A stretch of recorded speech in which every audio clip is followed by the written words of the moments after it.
Swayam Prabha. Digital India. Educated India.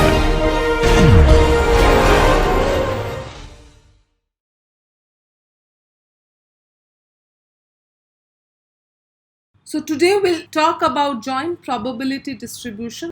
So let's take an example. So we'll continue with the previous example also. To say, see, we calculated a joint probability function was given 6xy. From that we calculated the marginal probability distribution functions of x and y. Now we can ask the question whether x and y are independent or not. Okay, so we'll continue with that previous example and see, we have calculated fx, the marginal probability distribution functions, and you can easily see that you cannot write the joint probability distribution function as the product of the individual PDFs or as the product of their marginal probability distribution function, and hence you can say that x and y are not independent for the given case. So now let's talk about another important aspect called covariance, and this is also something we already know a bit about because we studied as a part of descriptive statistics. Remember when we used to find the correlation between two quantities, right? Paired data sets, and we define the correlation coefficient and all that.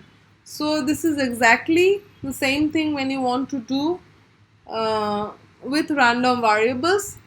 So let's define what is covariance in the language of random variables.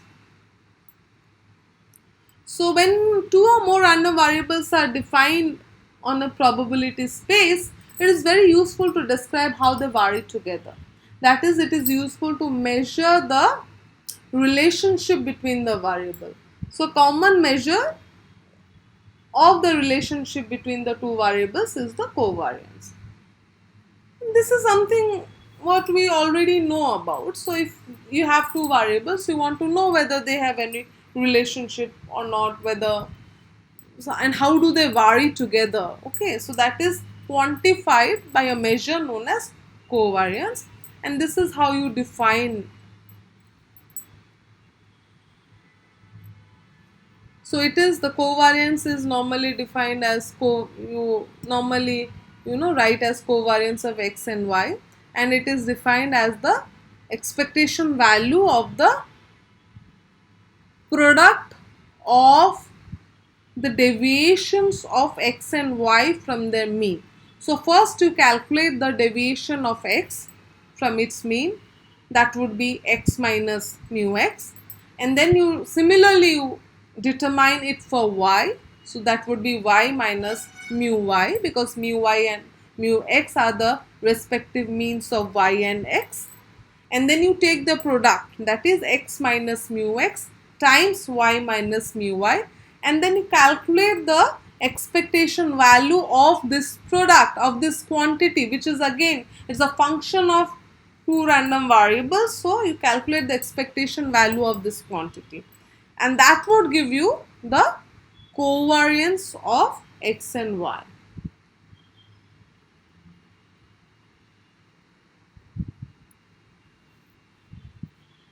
And then we have also listed some of the properties of this covariance.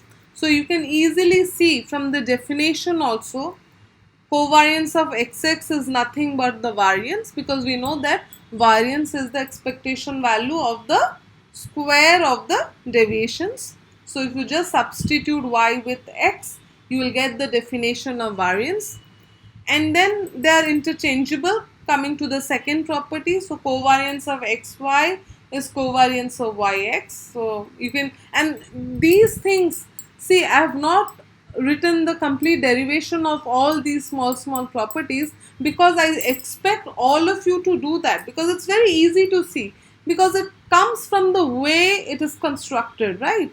Similarly, covariance of a times x and y, so a is a constant, and you can easily say that it is, you can take out that constant and then covariance of x, y, so it doesn't really affect. Similarly, covariance of x plus c, if you add a constant to x or y, then the is similar. It doesn't really affect. It is similar to covariance of x and y. Then the last property is important, that covariance of x plus y. If you have three variables x, y, z, then covariance of x plus y and z, it's like the distributive property. So you can write it as covariance of xz plus covariance of yz, and the entire derivation is done here for, let's say, for sake of convenience.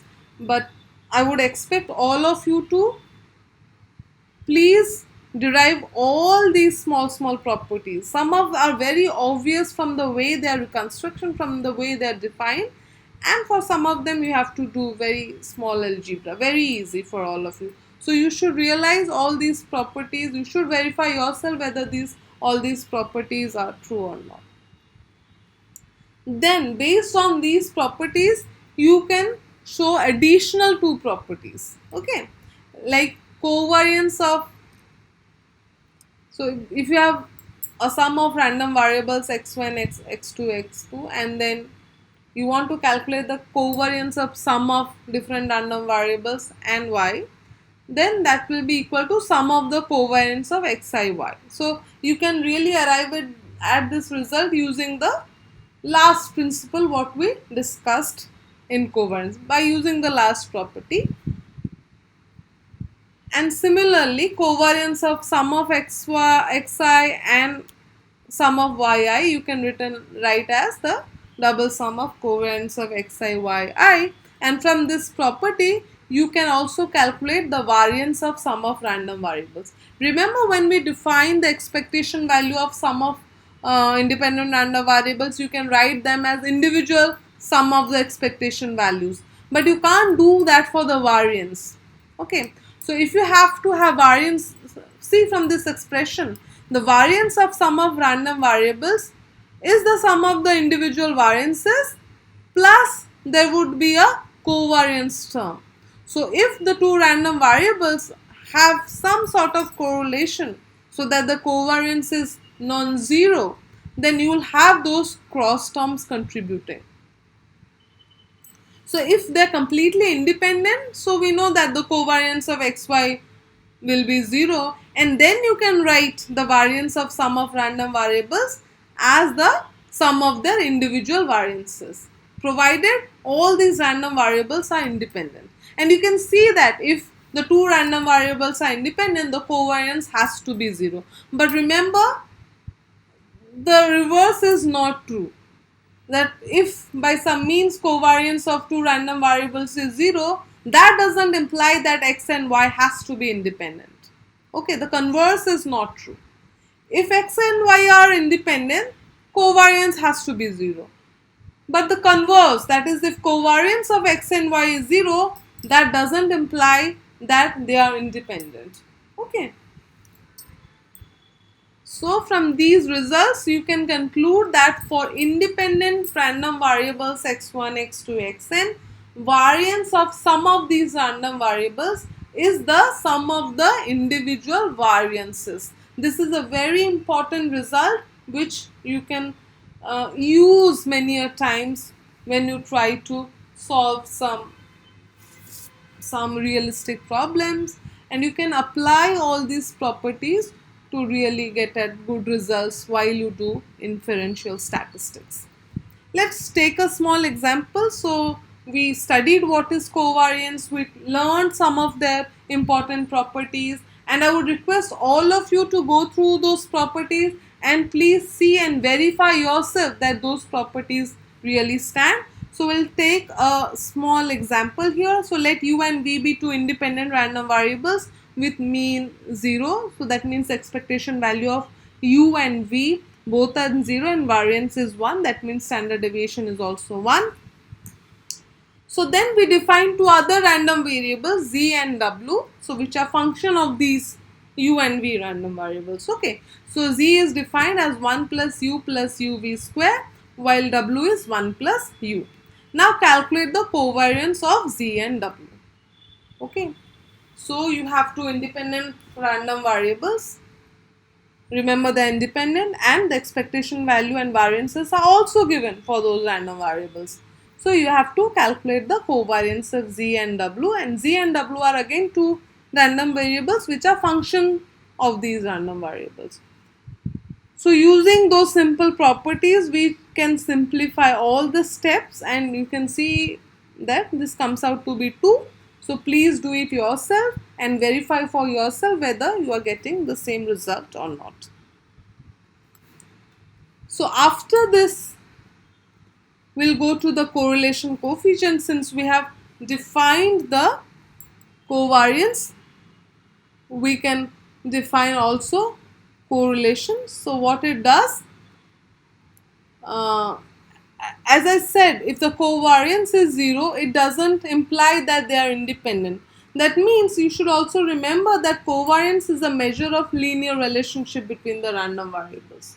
So if the relationship between the random variables is non-linear, the covariance might not be sensitive to the relationships. Because if you go back to the definition here, you see that if the points in the joint probability distribution of x and y that receive positive probability tend to fall along a line of positive or negative slope,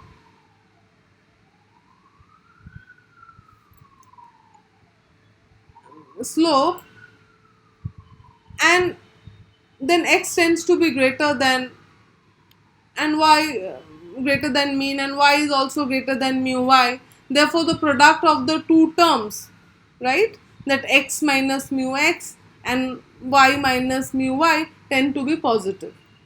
So similarly, if they fall along, both of them fall along the line on the negative slopes, then the product tend to be negative. So in this sense, the covariance between x and y describe the variation between the two variables, and it's a measure of linear relationship between them. Okay. Now let's come to the correlation coefficient. This is something which we had earlier discussed, but not in terms of random variables. Okay. So the correlation coefficient just scales the covariance by the standard deviation of each variable. Consequently, the correlation is a dimensionless quantity, which is very important because we can compare different type of quantities that can be used to compare the linear, and we can use therefore easily to compare the linear relationship between pairs of variables in different units also. So that is one good aspect of defining this correlation coefficient, and by virtue of its construction, you can see that it lies between let's say minus 1 and 1. So here the minus sign is missing, I suppose. Yeah. So if rho xy, normally you have correlation coefficient as rho xy. If rho xy is equal to 1, then y is equal to ax plus b, where a is greater than 0. And if it is xy is equal to minus 1, then y is equal to ax plus b, where a is less than 0. Okay. And if you have a transformation of such x such that x is equal to ax plus b and y is equal to c plus d, then it doesn't matter, the correlation coefficient remains the same. So and again I have to remind that it also measures the linear relationship. So if the value is 0, we say that x and y are uncorrelated. If it is greater than 0, it's positively correlated. If they're less than 0, we say that x and y are negatively correlated. Okay. Now let's again take a simple example and see that how do you calculate the covariance and the correlation coefficient. So we take a continuous PDF fxy, and it's a very easy PDF. So its values 2, and there's an additional constraint that x plus y is less or equal to 1, and x and y are both greater than 0, and otherwise they are 0. Okay. So now what we do, we have to calculate covariance. So first we calculate the marginal probability density functions fx, and you see that it comes out to be 2 times 1 minus x in the specified range of x.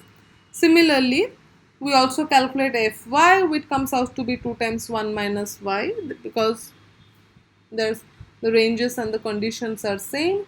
So the expectation value of both these distributions are also same, which is 1 by 3. Please verify that.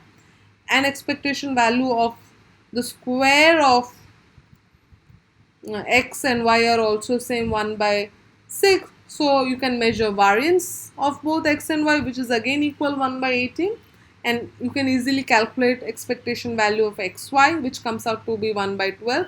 So covariance is easily calculated. Then you scale by the individual let's say standard deviation, and then you get correlation coefficient as minus 1 by 2. Okay. So at last we come to the moment generating function. So before defining what these are, so let me first define what are moments. So let x be any random variable. So the moments are the expected values of various powers of x. Okay. So ex is the first moment, which is your mean, you know it. Then ex square is the second moment. So ex to the power k would be the kth moment. And like using the second moment and first moment, you can calculate the variance and all that. So what does moment generating function does? So the moment generating function, commonly known as MGF of a random variable x, is a function which generate moments. Okay. And the way it is defined is given by the expression for both discrete and continuous random variable. So it is defined as expectation value of e to the power tx. Okay. So provided for all values of t, provided the expectation exists for some t in a neighborhood of 0. Okay, this is its mathematical definition. Now, why is moment generating function useful? So there are two reasons for this. First, the MGF of x gives us all the moments of x. That is why it is called the moment generating function. And second, the MGF, if it exists, you will see there are certain functions for which you can't define the moment generating function. Let's say typically your Lorentzian function. So the moment generating function, if it exists, uniquely determines the distribution. That is, if two random variables have the same moment generating function, then they must have the same distribution. Because if they have same moment generating function, you can see that all the moments are same. All ex, expectation value of x, expectation value of x square, they're all the same. The mean, the variance. So for their distribution, all the features, all the moments are same. So they must have the same distribution function. So that means if you find the moment generating function of a random variable, you have indeed determined its distribution. So we'll see that in later discussions, we'll see that this method is very useful. So when we work on several independent random variables, okay.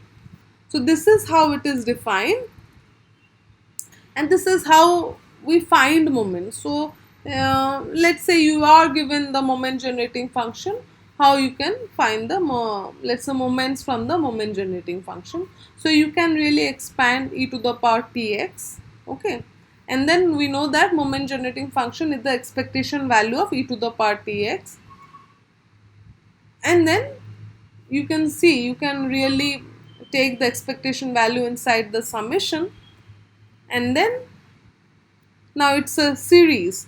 So each value or the expectation value of a power of x, first you can take the kth derivative. Suppose you want to find the kth moment of x, so you take the kth derivative of, let's say, with respect to t, and put t is equal to 0. So you will get the moment, exact moment of the kth moment of the random variable. So, and there are some certain simple properties which you can see, that if x is a random variable and a is a constant, then first two properties easily follow. Then third property is very important. The moment generating function of the sum of independent random variables is just the product of the individual moment generating functions. And you can also generalize into n independent random variables. Okay, I've shown it for 2, and this also stands good for n moment generating function. And then the third, which is the uniqueness property, is that the moment generating function uniquely determines the distribution. So this is one of the most important property of the moment generating function. It's also known as the uniqueness property. That is, moment generating function of a random variable is unique when it exists. So if you have two random variables x and y with moment generating functions, let us mxt and myt, and if both of them are equal for all values of t, then both x and y should have the same probability distribution. Now I've taken a very simple example because we'll be widely using NGFs when we talk about different type of random variables, the popular ones which are widely used, and we'll be calculating the moment generating functions of all those variables. So I've taken a very simple example now.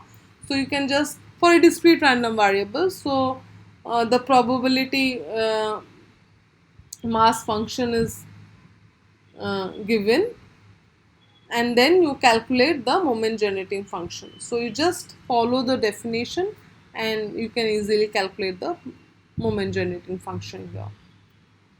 So therefore, in this lecture we discussed about the joint probability distribution functions, but also we started with the variance of a random variable, because this is important because it talks about the scatter or dispersion of the values of that random variable. Then after variance we talked about joint probability distribution functions, and we talked about two random variables, and you can really extend it to n random variables also. Then you will have multinomial distributions, and we discussed it both for discrete and continuous random variables. And then once we know about joint probability distribution, it makes sense also to talk about covariance and the correlation coefficient, which talks about the linear relationship between the two random variables and how we can evaluate them. We also talked about few simple examples to calculate the covariance and correlation coefficient. We talked about the condition of independence. We also saw that if the two random variables are independent, then the covariance is 0, but the converse is not true. And then we also talked about a very important aspect of the random variables, like calculating their moments. Maybe in subsequent discussion we'll talk about the central moments also. Okay, so the moments are nothing, whatever we talked today those are popularly known as the raw moments, okay, because they are around 0, and those are nothing but the expectation value of the powers of that random variable. So depending upon what power you are using, you can call them first moment, second moment, third moment, and so on. And then we defined how we can generate all these moments with a simple application of moment generating function. The way it is defined, we studied some of the properties, and we also learned how to calculate moments from moment generating functions. And then we know that it is unique. So if two random variables have same moment generating function, then those two random variables should have the same probability density functions or distribution functions. So that is quite important. It is one of the very important properties of moment generating function. So we want to end this discussion here, and then maybe in the next discussion we'll talk more about inequalities, and then we'll jump to the specific type of random variables which are widely used in various applications of engineering and physics, which are popularly used everywhere in most of the realistic scenario.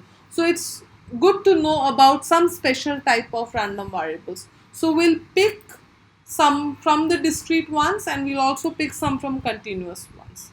Okay, thank you very much for paying attention.